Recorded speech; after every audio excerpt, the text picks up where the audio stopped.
The views and opinions expressed on any program are those of the producers and/or the persons appearing on the program, and do not necessarily reflect the views and opinions of FRC Media, Bristol Community College, or the City of Fall River.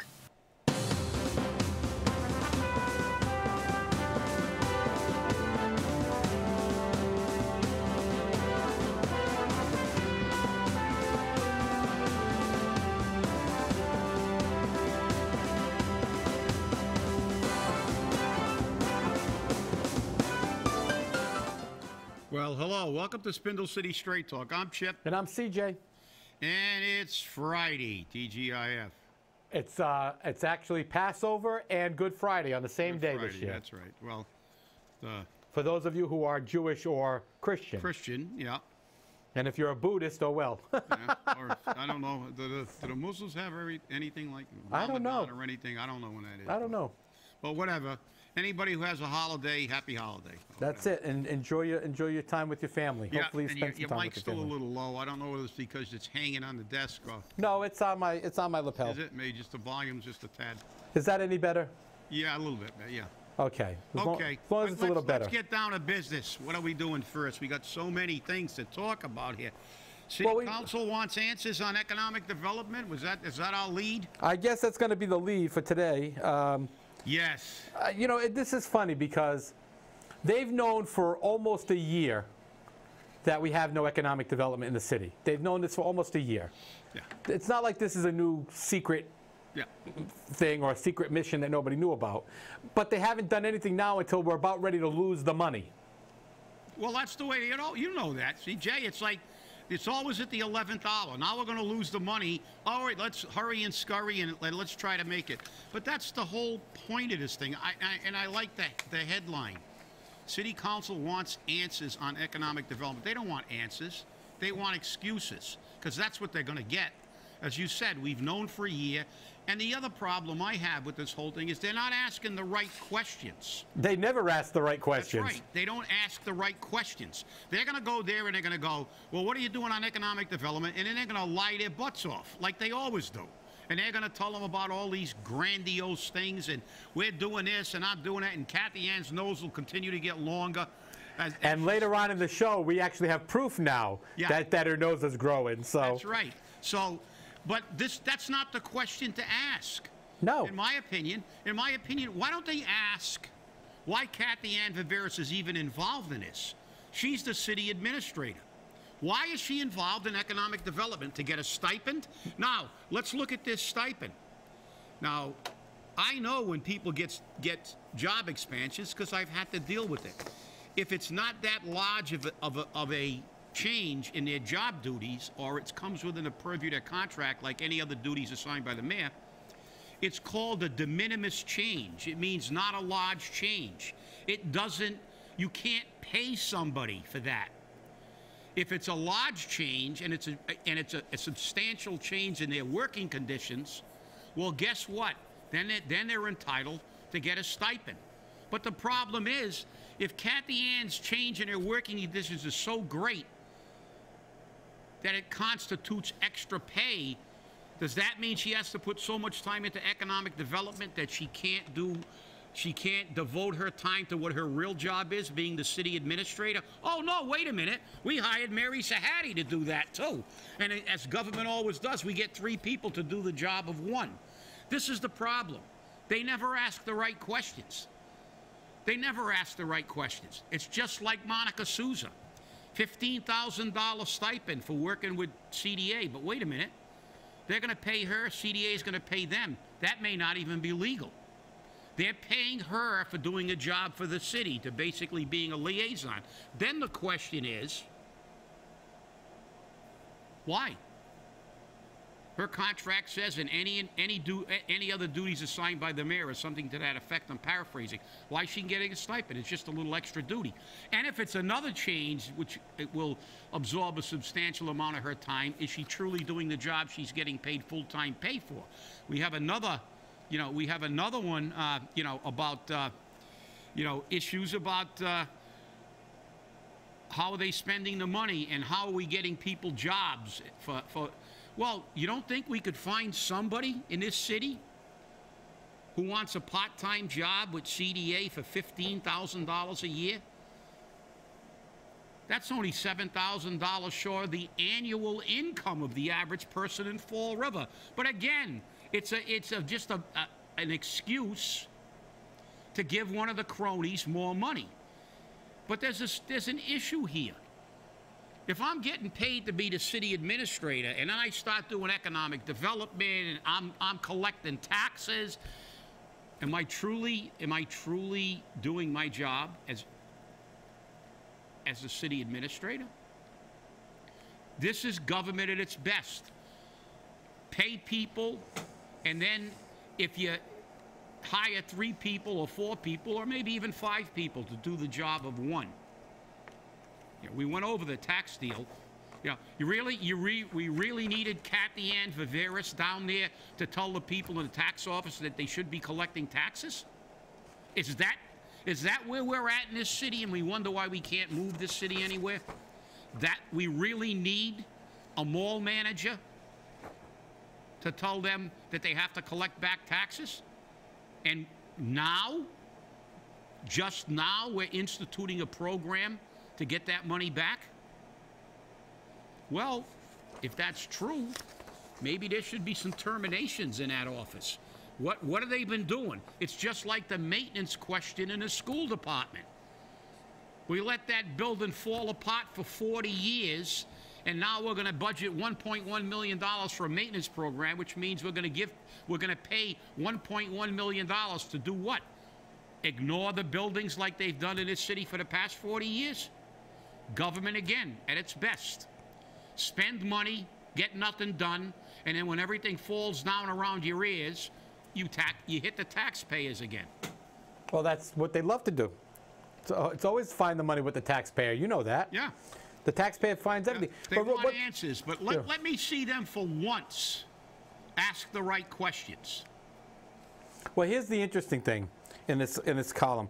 So you know the Community Development Block Grant meant for economic development has not been expended this year. That was Pamela Liberté-LeBeau's comments. The community voted that it's the #1 priority, and we're doing absolutely nothing with the #1 priority.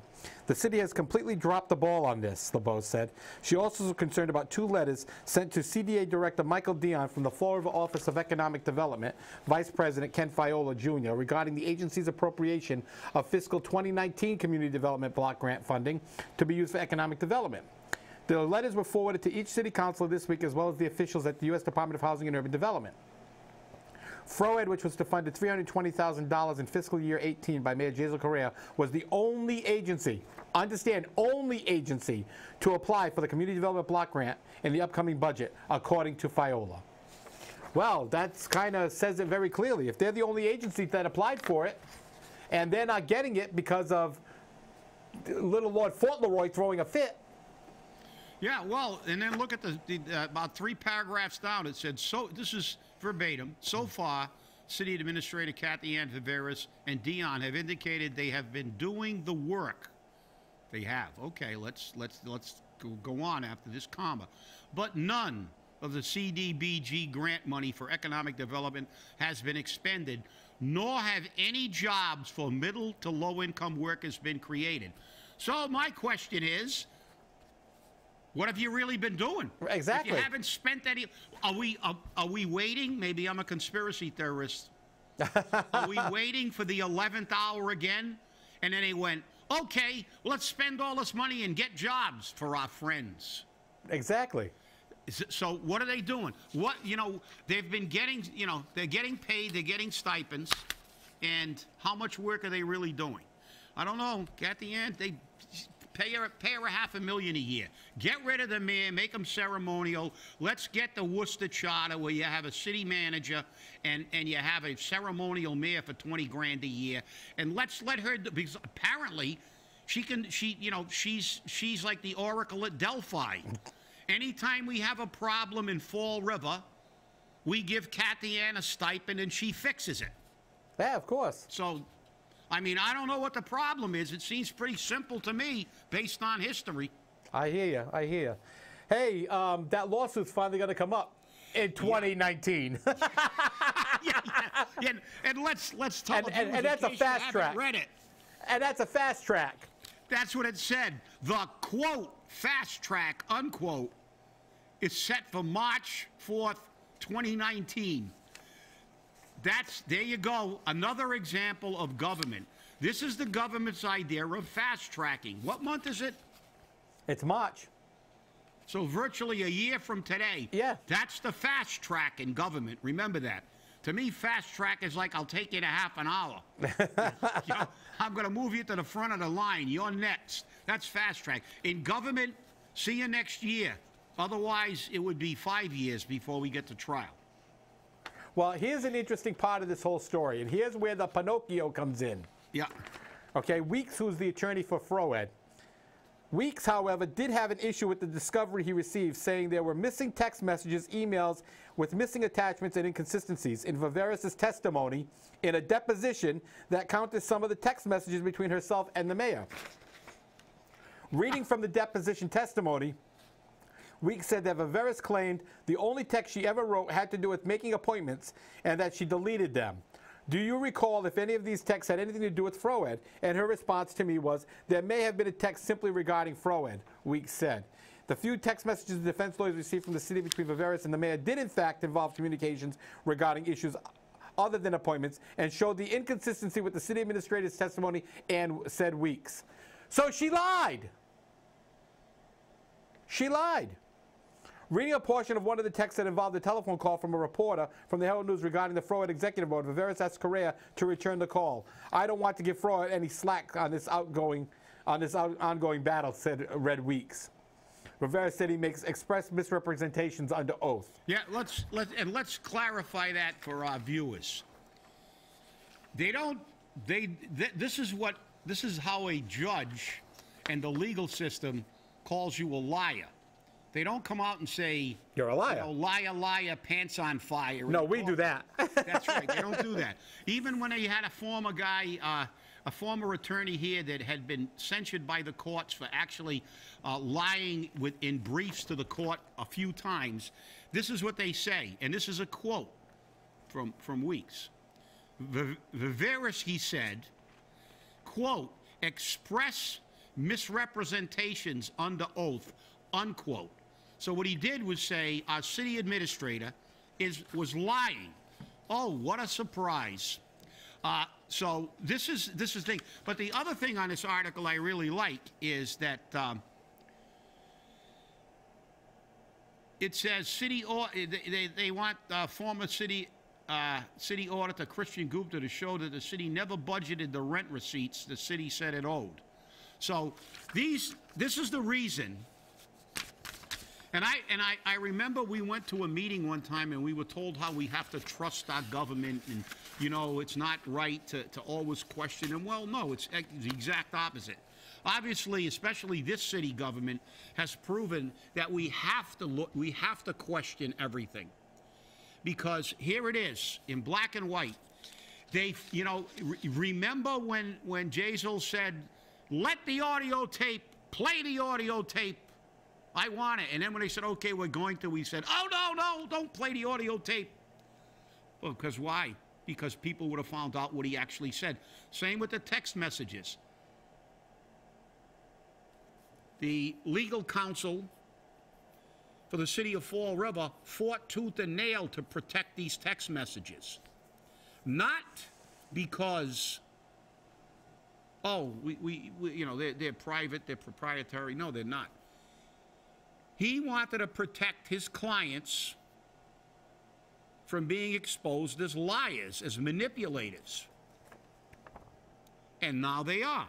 So this is going to be very interesting because we see the entire text. There's going to be a lot of things that there are going to be a lot of revelations about what's going on with this thing. Because as I said, it's not CJ, it's not me.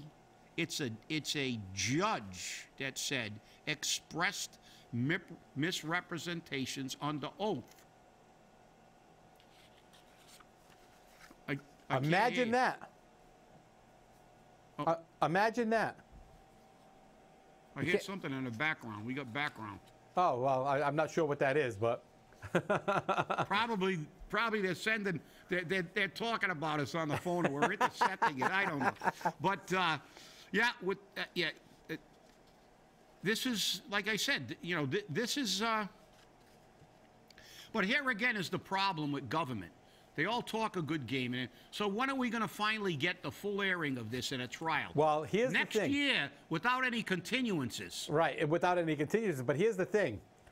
The city already paid over $5,000 for these documents. Yeah. Which means now they're in the public domain. That's right. So, all our viewers, if you want copies of these documents, send in a request under Mass General Law 66, Section 10, requesting copies, specifically electronic copies. This way they can't charge you 5 cents a page, double-sided, to get them, because there's 9,000 pages of these phone calls and text messages.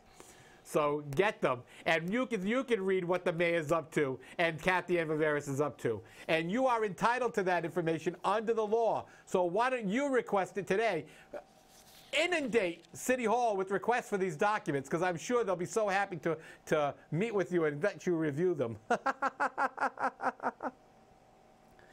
Well, I don't know, Chip. I think we may have to take a mea culpa on the next part of the stories here. Market rate apartments filling quickly at Cornell Mill Lofts.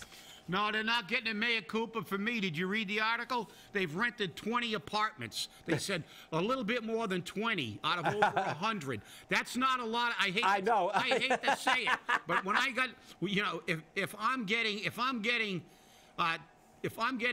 25% or 20% of my apartments rented, if you know, that's not a lot of apartments. No, it's not. If they've rented 20 apartments out of what's the total number here? Out of 101 apartments, okay, rented over 20. You know what? You know what that means? 21.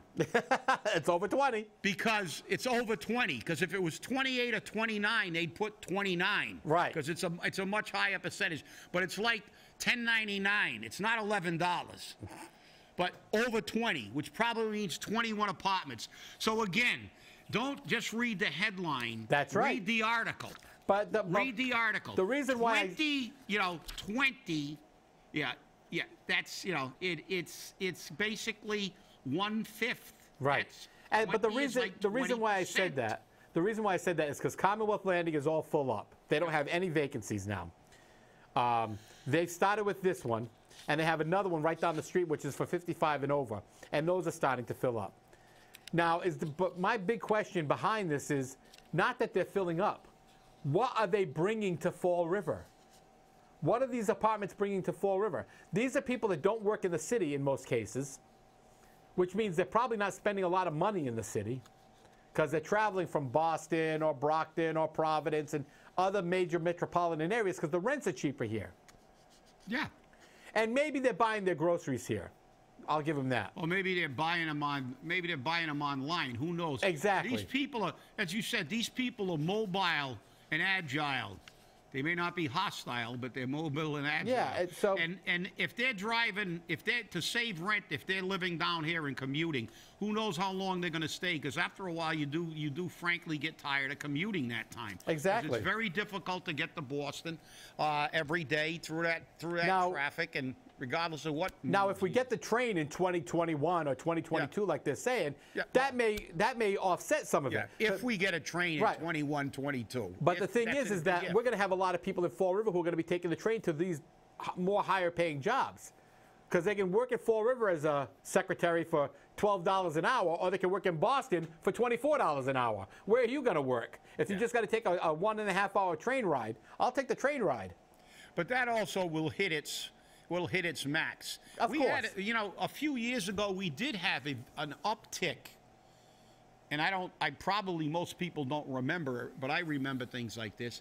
There was a pretty good uptick in the buying of houses, especially in the North End, by people coming from more toward the Boston area, because the prices of houses were so low in this area, and they didn't mind an extra 20 or 25-minute commute to get to where they used to live, closer to Boston. But then that leveled out, and that's what's going to happen with this market rate. We're going to get some people coming down here, But then again, the key is not now. They've only rented 20% of their apartments. That means 80% are vacant. Right. So last time I checked, 80 was a lot bigger than 20. Yep. So, and it's actually 81. So that'll cancel out the 1 to make it to 21. So we'll go 80-20 in case somebody wants to attack my math. But that's close, ballpark. But the key figure is, let's look at the Census Bureau. Our population growth, 0.1%. The key is, let me know in 5 years or even 3 years, how many of these people are still there. Yeah, exactly. How many of these people are going to remain here? They moved to Florida because they got low rents. If they walk down Alden Street and get mugged, they might be out of here in freaking 2 months. That's true. That's true. I mean, that's the way it is. You can't, this is something people do move in. Now, they're going to look at these advertisements and, oh, look, and obviously this place has got some amenities. It's got a basketball court and a fitness center, and it's got some amenities. So, they're looking at Boston, they're $1,200 to $1,400 a month to $1,200 to $1,700. And they're looking at Boston, they're going, wow, this would be like $4,000 a month in Boston. I mean, you pay $1,700 for a closet in Boston. Exactly. It's like New York City. You get an apartment the size of a toilet, and unless it's rent controlled, you're paying astronomical rents. So yeah, they run down to Florida. Oh, this sounds good. It's got basketball court. It's got this. It's got that. It's got a fitness center. But then they come down to the city and go, wow, I can't get anything here except Chinese food and pizza. That's it. Coney Island hot dogs. You can't even get Italian food, real Italian food. Real Italian food. That's right. So it's like, okay, and then they look at the crime rate, the lack of virtually everything. Downtown is dead. It's a disaster. It's like a giant wasteland. The Flint is dried up. No, but the Flint is actually coming back. But it's all Brazilian businesses. Yeah. All Brazilian businesses, which is a good thing. I mean, the Flint's becoming little Brazil. And I mean, there's a lot of Brazilian restaurants, a lot of Brazilian coffee shops. They're all opening up, and they're all opening up the Flint. And there's a demand, not a huge one, but there's a demand for Flint properties, for Flint storefronts. Yeah, you're right. And it's a niche. Right, it is. It's a niche people from Boston are not going to frequent every day. They're not going to go to a Brazilian coffee shop. It may be like, oh, let's go try Brazilian food, or let's go when Cuban food first started hitting in this area. People went, oh, let me try a Cuban sandwich and stuff like that.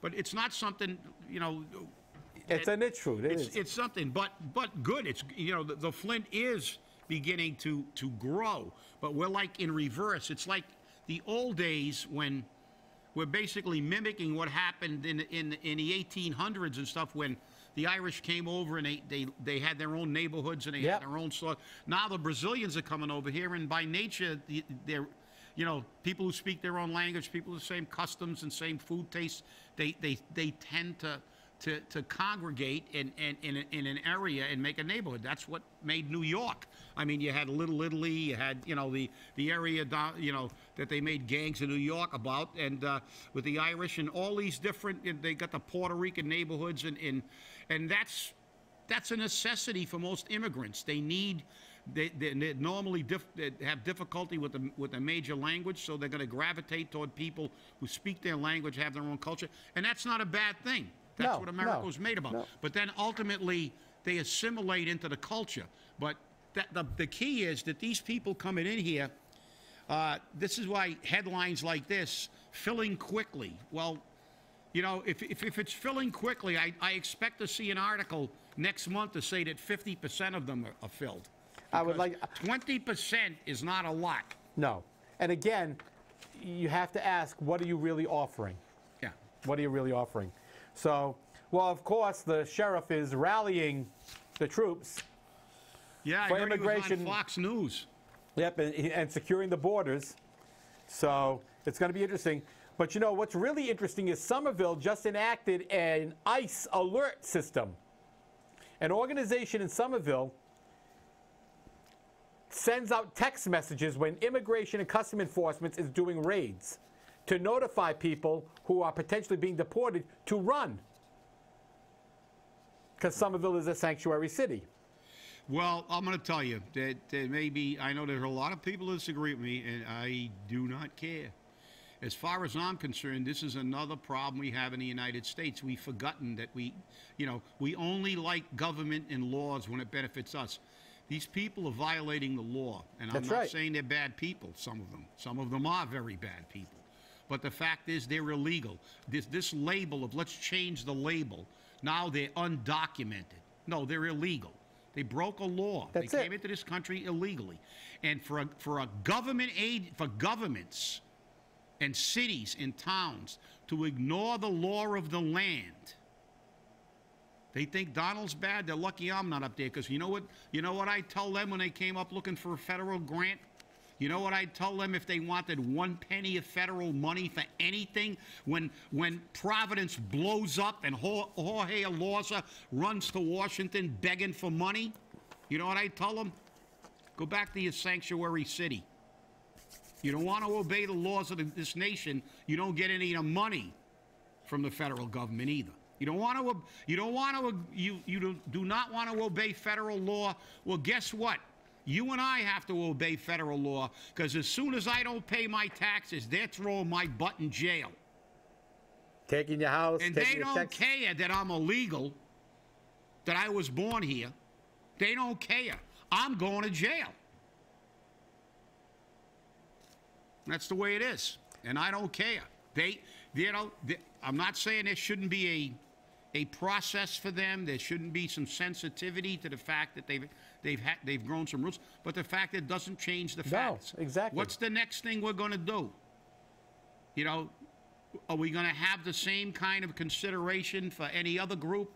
If serial killers create a major minority group that could go to the polls and vote, are we going to begin to put a different label on them?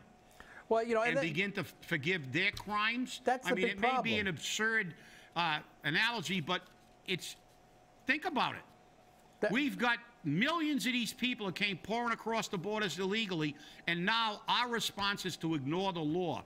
And I'll paraphrase Martin Luther King one time when he talked about civil disobedience. He said, if you disagree with the law, and this is what they forget, that's the second half. If you disagree with the law and you feel that you cannot abide by that law, which is anybody's right. But then he said, if you do that and you disobey a law, be prepared to go to jail to make your point. That's the key. The key is what these people want to do is ignore the laws they don't like and have no consequences. Martin Luther King understood that if he really disagreed with the law, he would disobey the law, get arrested, and get thrown in jail like Mandela did in South Africa. How long was Mandela in jail? 10 years, maybe more. Yeah. Mandela went to jail on his principle, and ultimately he prevailed and he became a national hero. But he had enough integrity and enough respect for the fact that there was a law and he understood he disobeyed it to suffer the consequences of disobeying that law. And that's what really gets me about today. Everybody wants to ignore anything they dislike and have no consequence. You can't put me in jail. It's not right. Well, guess what?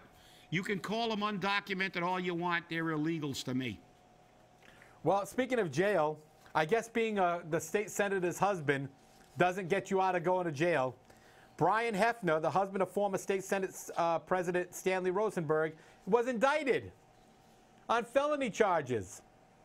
Connection with sexual assault, criminal lewdness, distributing nude photos without consent. Attorney General Maura Healey and the Suffolk County District Attorney Daniel Cooney announced it yesterday. Amazing, isn't it?